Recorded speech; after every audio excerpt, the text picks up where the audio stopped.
RFK might have their franchise driver. I think that's what we should lead off on. I know that there's back and forth both in the chat and all over social media about this race. Was it good? Was it not? We'll talk about what we all thought about it. But the deserving driver got the win, even with, whether it be the racing gods, whether NASCAR, whoever it may be, never letting us finish a long green run. The best guy out there got the win. Christopher Busher. I believe it was this race last year that had normalized that, thanks to Dale Jr. But let's get into a few things here really quick. Thank you to Michael Kelly Gilliam for the 5 gifted memberships. I appreciate that a ton, and I'm sure 5 people in the chat do as well who got the gifted memberships. And Albert Stacy, thank you for the 5, saying finally a Ford win, baby. Yeah, Ford getting back in victory lane. Good run overall by them, and you'll see when we go through, the top guys had a ton of Fords in there. Let's go over the information about this race, finishing order, all that good stuff. I know they're still fixing up the post-race results. I think they have it pretty much in check. So this race, the 2023 Cookout 400, was 400 laps long, and it went for 3 hours, 2 minutes, 12 seconds, with 18 lead changes among 8 leaders and only 3 cautions on the day. Chris Buescher gets the win in a late race restart by just over half a second over Denny Hamlin. Kyle Busch comes home in third. Good run for Busch, fixing up the short track program on their end, at least here. We'll see how it translates to tracks like Bristol and Martinsville. And, if you want to even count it in there, because this track does race a bit like it, how it translates to Phoenix in November. But Joey Logano gets a 4th place run. Ryan Preece, who would end up being the top finishing SHR car, in honestly a very good day for SHRs, we'll get to in a moment, gets a top 5 on the day. Brad Keselowski had some issues we'll talk about in a bit, finishes 6th. Then Martin Truex Jr. 7th, salvages what was, for the first half, a very bad day. Eric Almirola 8th, 9th, Austin Dillon, and Kevin Harvick will end up finishing 10th. Then you got Chase Briscoe in 11th, and after that, you have Bubba Wallace with the 12th place run, Chase Elliott 13th, 14th is Ryan Blaney, then Ty Gibbs 15th, 16th, Tyler Reddick had some problems as well, and that's something we'll get to. And then you had Stenhouse 17th, 18th Bowman, 19th Larson, 20th Bell, 21st Byron. By the way, Bell and Byron a lap down, as are Michael McDowell 22nd, 23rd with Eric Jones, 24th Ross Chastain, who was MIA all day, 25th for Todd Gilliland, 26th Austin Cindric, 27th AJ Allmendinger. 2 laps down, Noah Gragson in 28th, 29th Ryan Newman -2, but for being in a Rick Ware car, outran some cars that, honestly, he probably shouldn't be able to outrun. Which one of them is Justin Haley in 30th, -2. 3 laps down for Harrison Burton and Corey LaJoie, 31st and 32nd, respectively. Then 4 laps down for Daniel Suarez, who did not need this whatsoever, might be in must-win territory, as we'll get to in a moment with the playoff standings that have just been put up. Then Ty Dillon, 4 laps down, 34th. 4 laps down, 35th for J.J. Yaley. And last, 5 laps down, every car finished the race today, BJ McLeod. So we will flash that up on the top, and we will get those super chats in a moment. But let's get to the playoff standings as we roll now. 12 drivers are locked into the playoffs thanks to Chris Buescher's win. We have 12 winners. There are 4 guys so far that are in on points, and we'll get to the 4 guys underneath that are still in the fight. We got Kevin Harvick 13th plus 182 and Brad Keselowski plus 151. They are in the safe zone. Those guys, in my opinion, will make the playoffs unless we see some weird tomfoolery when it comes to weird winners, which is very possible. We have next week Michigan, a more normal track. I think we'll get to see a normal winner or one of those 4 guys win. I think that 2 of them in particular are pretty good. But then, with Indy Road Course, Watkins Glen, don't know if it'll rain there, and then Daytona. Still a little worried, but I think those two are good. Somebody else who I have been talking about needing to step up, and granted, didn't get the finish he probably wanted today, but somebody who needed to step up and face the pressure a little bit more, and I was curious to see how he would do it. Bubba Wallace is in 15th now, plus 54, nearly a full race worth of points, just points, because I believe second on to last, depending on which week it is the difference of max points, I think, of 55 or 54. So Bubba Wallace looking really good right now. And Michael McDowell, after having not a very good day, but things going his way with finishing orders, is still 16th, plus 18 on the cut line. Then you got Ty Gibbs, minus 18 on the cut line. AJ Allmendinger, minus 22 and 18th. Daniel Suarez falls to minus 34 in 19th. And 20th, minus 40, is Chase Elliott. So we're starting to see it crunch a little more together. Elliott still, I think, is a very long shot to make it on points. 4 races remaining. Needs 40 points, 10 points a race. That's going to be a hard ask, in my opinion. But still, that condensing together of it is pretty interesting. Looking at some of these super chats really quick here, and then we'll get into the play-by-play of what happened in this race. 8-bit Ghost Ripper Dragon for 10. I know I'm late to this debate, but how did everyone miss Hamlin doing the same exact thing to Harvick last week that he did to Larson? And Harvick made it through without hitting the wall. In question, I hadn't really thought about that part, so I don't have too good of an opinion. By the way, click that like button, everybody, and subscribe if you're new. We do this every week. It'll be a ton of fun. NWP this Wednesday on Danny B Talks channel. Going to be a lot of fun as well. We'll talk about all of this as well as the whole CW news, among other things. Alex Luft, thank you for the 5. I'm just glad he beat Denny Damlin, a.k.a. less likable Mark Martin. I wonder what you think about Denny. Shotgun MJ for 5. Gustafson sucks. He was trashed with Gordon and Elliott. Only reason Junior has a win at Martinsville. Well, he was the highest Hendrick guy today. I think it was more of a Hendrick problem today than it was an Alan Gustafson problem. Plus, one bad year, I'm not going to judge him on it. But if it continues, Chewy, thank you for the 5. Been a Butcher fan since I started watching. Dude is super underrated. I agree. He deserves that more than any driver. $400 on him also, so gotta flex. Damn. Immortal, thank you for the 2. Sorry I fell asleep. What did I miss? We'll get to that debate in a moment. Tyler, thank you for the 2 as well. Blue Cars won all 3 races this weekend. Yeah. Marky Mark, thank you for the 5. Very average race, but NBC kept me invested. Just glad it wasn't Hack and Hamlin. The next 4 races will be fun. 8-bit Ghost Ripper Dragon again for 5. Also, we have to remember the drivers are in a box with what they can do and can't admit when it comes to wrecking someone. Blame NASCAR, not Hamlin. Okay. And Need for Speed, 53 for member for 4 months. Rich Mid. Okay. Let's get into what happened in this race, and then we can sort of give our thoughts on it as well. We'll get to that super chat in a moment after we get through some of this. So Tyler Reddick is on the pole. Early on, it's looking like 23-11's race. The 45 and 23 look bad fast. And really the big storylines, there's a lot of action on this start and restarts. 3-wide race and 4-wide, whatever you may be. But no major contact. Suarez would struggle early on, but Almirola also was pretty fast. I think those were 2 big things as well, because you didn't know. Maybe was Almirola going to jump up and get a crazy win like he did a couple years ago in New Hampshire, or Suarez. Suarez struggled mightily today. What did I say? He got, a 30th place finish today? I mean, it was awful.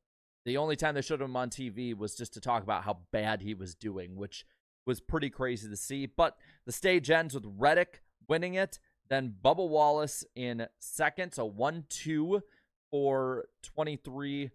Oh, 33rd is where Suarez was. Good God, man. But Hamlin comes in third. So 23-11, from ownership to drivers, great first stage.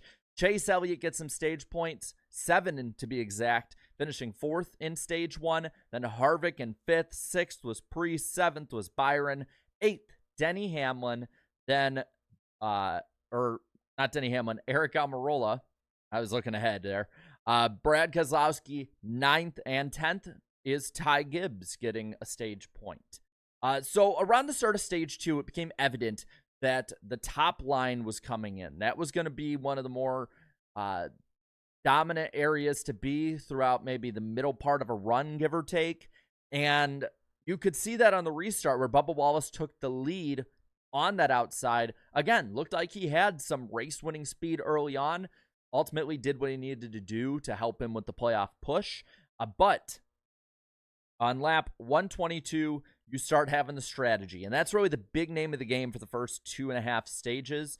You have the 2 stoppers pitting around that time. Almirola would have a commitment violation on the green flag stops, which would hamper any chance he probably did have of getting a win today. And Bell was too fast entering. That was about the last we heard of Christopher Bell. He really was nowhere to be found. It was very odd. Most of the guys who I would think are usually pretty good here, no shows. Though we probably should have seen this coming. I thought that the RFK guys would be good. I did not realize they'd be this good. But we'll get to that in a moment. Around 172 is when the other 2 stops happen. Whereas I think there were 5 guys, but the biggest players for the one-stop strategy were McDowell, Truex, and Suarez.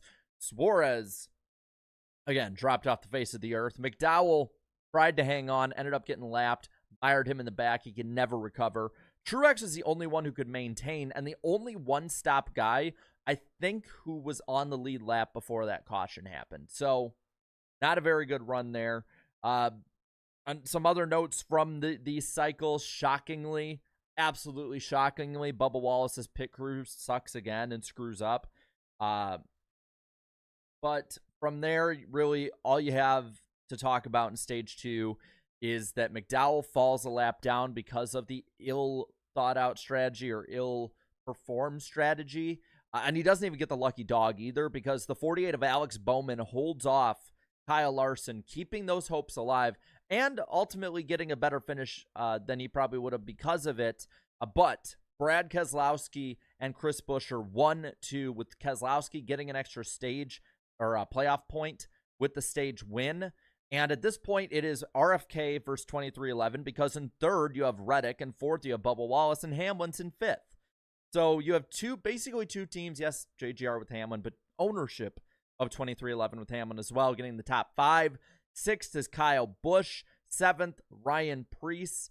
Then MTJ holds on for an 8th place finish, getting 3 stage points. 9th, Ty Gibbs, doing what he needs to do to get a few more, gets 2 stage points. And then 10th was Joey Logano. This leads us to the final stage. You have the restart around lap 240, give or take. RFK 1-2. And I want to credit again, while they got graphics wrong today, over and over again saying Bubba Wallace would take 2 tires when he took 4. I don't know if it was just an issue with the 23 or what it was, but they kept screwing that up, which was really odd. And then saying names wrong in the booth. Stuff that I think needs to be cleaned up, but is not the end of the world when they've been at a higher standard. But I will give them credit as well, though, for jumping battle to battle. Didn't matter if it was for 30th or if it was for the lead or top 10, middle of the pack. I want to give NBC credit because we complain and complain and complain about bad coverage and about when both Fox and NBC get bad coverage. But we should, as I've said as well with Fox, we should give credit to the good coverage as well. And I think the NBC deserves credit for that. So let's go through a little more now. 118 to go. Green flag stops again for the 2 stoppers begin. Brad Keselowski has a bad turn in the pit and pits a lap after his teammate Buescher and the car that he owns. This gives Buescher the lead at this point. Truex is trying for the one-stop strategy. Really doesn't work as he gets the lead, but Buescher ends up catching him. Buescher, again, has the best car at the end of the race. There's nobody who really is going to catch him because pretty much any of his competition was falling off at that point. other than the last restart. By the way, look at that like button. Let's get over 100 likes. We'll get to the super chats once we get through the race review and go through the playoff stuff again, as well as look forward to the next 4 weeks. With 88 to go, you have the Truex stop, the one stop. He was just too slow on the run to be able to hold on longer like he initially planned and wanted to. And that really kind of screwed him a little bit there. Notes. With 65 to go, you have the second stop from the two stoppers. Again, a little earlier. I think maybe Truex had forced the leader's hands a little bit with that. That's just my theory with it. But with 62 to go, you have the 17 pitting. Truex would cycle back to the lead with Reddick having his commitment violation, which would cost him really any good shot at the win. He'd have to do a pass-through penalty. And with around 50 to go, Buescher gets past MTJ, and he is running away with the win. It is clear the 17 is going to win this race until it's not clear. Because in the back, I believe Suarez gets spun off the front bumper of Noah Gragson, or having a mid-off back there for 30th, like 4 laps down. And it ends up affecting the race once more. Everyone has to come down pit road. At this point, we're going to have a restart with 3 to go. The front row is Buescher on the bottom, Hamlin up top. They theorized in the broadcast that they did that so that Hamlin couldn't like push him up into the wall. I think that's NBC kind of trying to play the drama a little bit because it ended up working. Buescher gets the jump. The 11 does stay with them, but overshoots, I believe, 1 and 2 and falls back into the pack a little bit. He gets closer. And, well, he ain't going to get him because that 17 was, even if he wasn't the best on the restart, was still good enough to hold him off. And we get RFK, another victory. Since the RFK rebrand, Buescher has just gotten better and better and better. I'm not going to say he's a championship favorite or even a contender at this point, but I could totally see Chris Buescher doing what Chase Briscoe did last year and being that surprise driver in the round of 8. Somebody at Martinsville who we're saying, wow, they actually still have a chance at making it. I don't think he will, but I think that he's that underdog that we need to look at. You know, some look at Stenhouse. I don't think he's consistent enough at this point, but we're looking at some of the really good drivers up there aren't performing at the level that you would normally think they are. For those who are new coming on in here, let's go over the playoff cut line one more time, the 4 above and the 4 below. Now that we have 12 winners, Kevin Harvick plus 182 and Brad Keselowski plus 151. I'm looking, and basically if there's no new winner, Harvick basically, as long as he doesn't lose 17 points on the cut line, Kevin Harvick could lock himself into the playoffs next week at Michigan. The magic number is 165 above the cut line with no new winner. So if you're a Kevin Harvick fan, that's what you should look out for. And the same thing for Brad Keselowski. If it is Harvick winning or any of the winners winning, that would basically, he would just need to stay around that level. So he'll be plus 151 going in the 14th spot. Bubba Wallace improves a ton, getting plus 54 in the 15th spot this week. 16th, final spot in. Still hot seat, definitely, for Michael McDowell, plus 18 on the cut line. Over Ty Gibbs now in 17th. And AJ Allmendinger, minus 22 in 18th. Then 19th, Daniel Suarez, minus 34, just in complete free fall at this point. I would say Suarez is probably one of the more disappointing drivers this year for how he's been performing. And then 20th, still staying in it mathematically, but I still think he probably needs more of a win than anything, is Chase Elliott, minus 40 in 20th. That's what I would really give for what I think of the playoffs so far. It could change, you know. Even if he doesn't win, Watkins-Glen's probably going to be pretty good for Chase. I question the Indy Road Course just because of the chaotic nature of it. But it's definitely not over by any means points-wise for Elliott until he is, I'd say, over 55 back within the last 2 races. because they can make that charge. But at this point, I'm not putting high hopes in it. I mean, Elliott was the highest finishing Hendrick driver in 13th today, but that's not saying much. The other guys were Bowman in 18th, 19th Larson, and 21st place Byron. So the short track side of things, it's just not looking good. And I see the tweet, by the way, that y'all are talking about when it comes to Ninja, saying that NASCAR is the battle royale of sports. Tell me I'm wrong. So interesting tweeting there. Looking ahead, it's going to be pretty fun. But before we look ahead, let's look at these super chats that you guys have left. I don't want to pass it off too much. I gave the race personally a 6 out of 10. I don't mind long green flag strategy races. I know a lot of people do. Don't get me wrong. The racing itself, I think, still needs work in the short track package, especially with Richmond. But I don't think it's as bad as some people are saying. It was not a 2 out of 10 race. I've seen 3, 2, 1 out of 10 Richmond races before. This was not that bad. There was a lot of good storylines, I think, to follow with it. There were there was a lot of fun action throughout. Actually, when I keep track of the race towards the end, if it's a long drawn out race, I try and put the results into the ticker before we go live.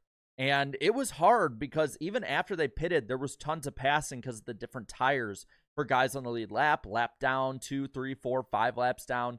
So is what it is. If you guys liked it, good. I'd say a 6 out of 10. On the middle ground, I'd say I'm a little more positive and not, ultra positive. But I think it's a lot better than basically the pre-2021 Richmond, I would say. I know, I see people in the chat saying, well, you made a video saying it fell off. Yeah, it fell off, and it's gotten better since then.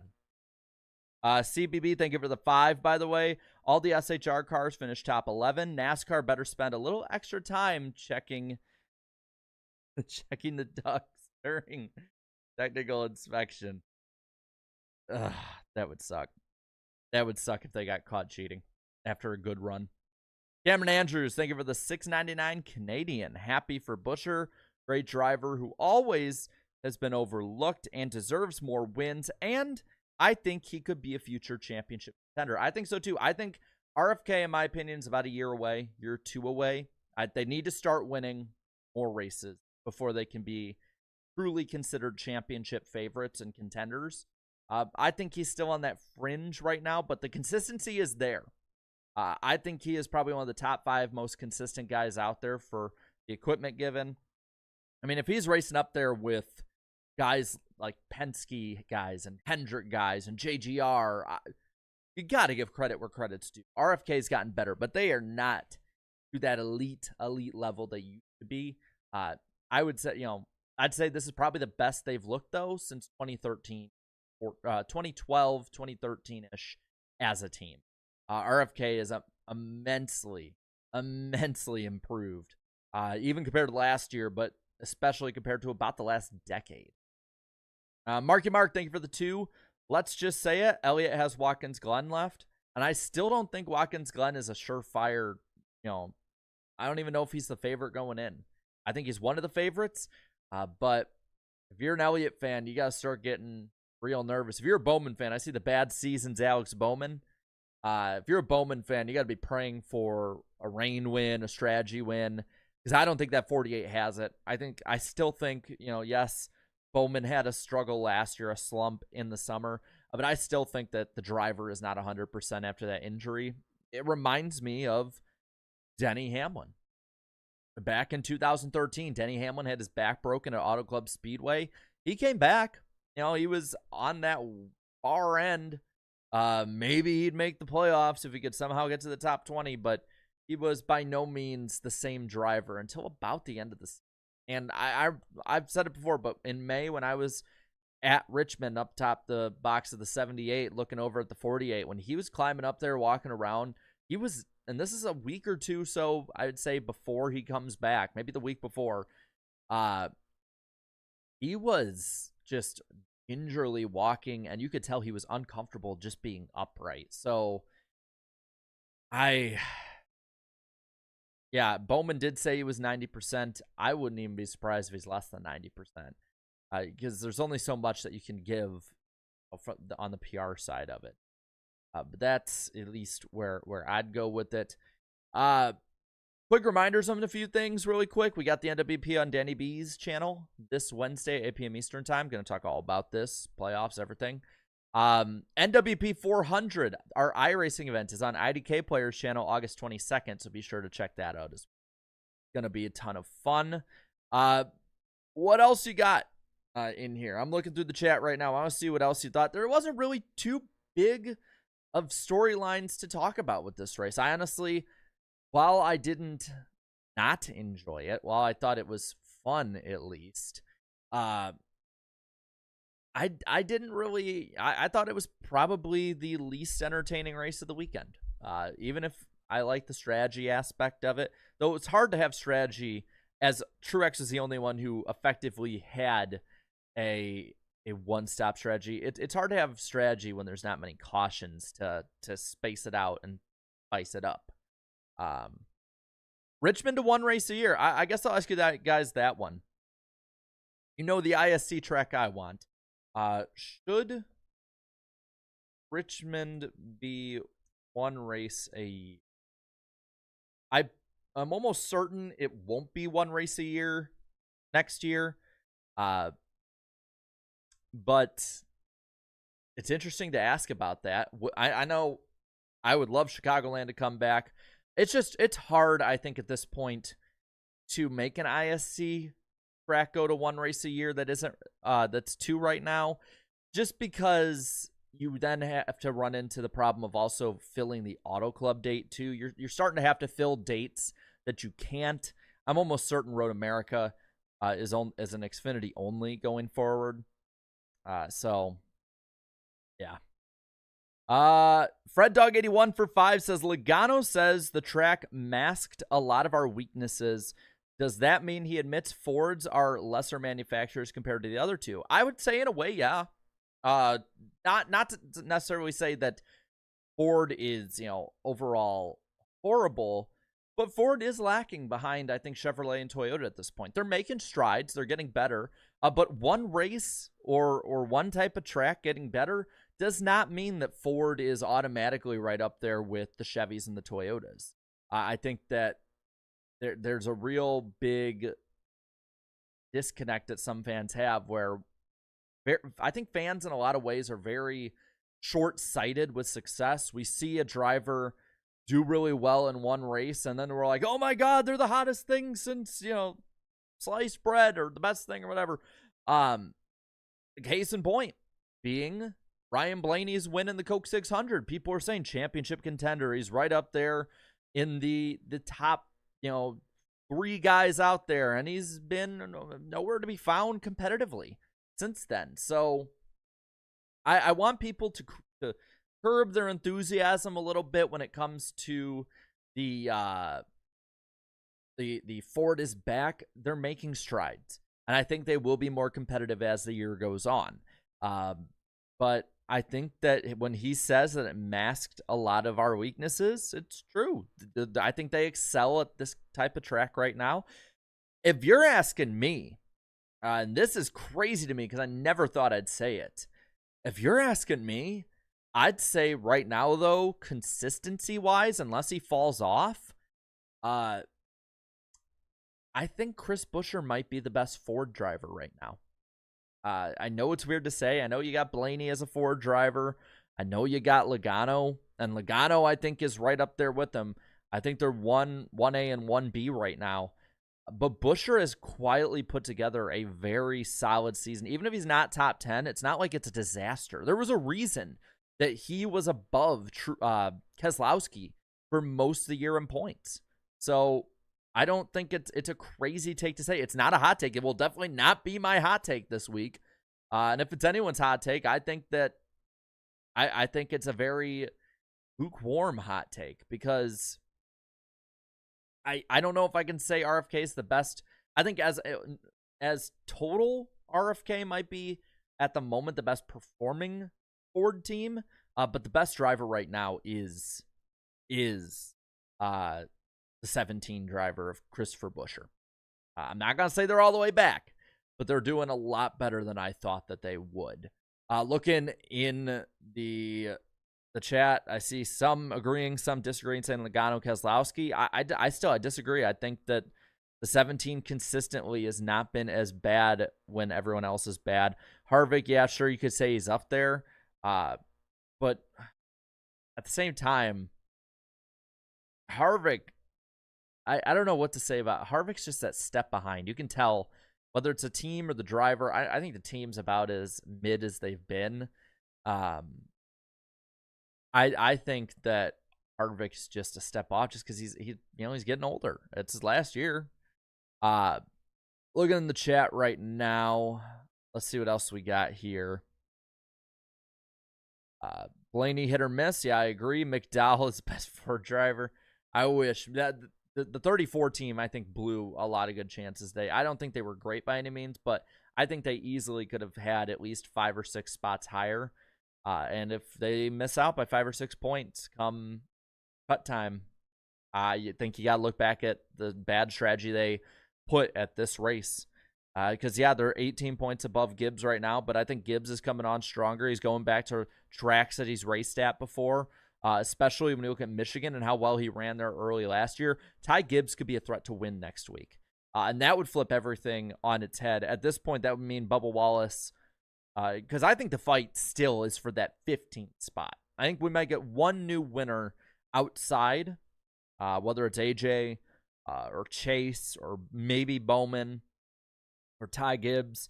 But when you're looking at that fight right now, that is a 36-point gap now that Bubba has built up over Michael McDowell in 16th.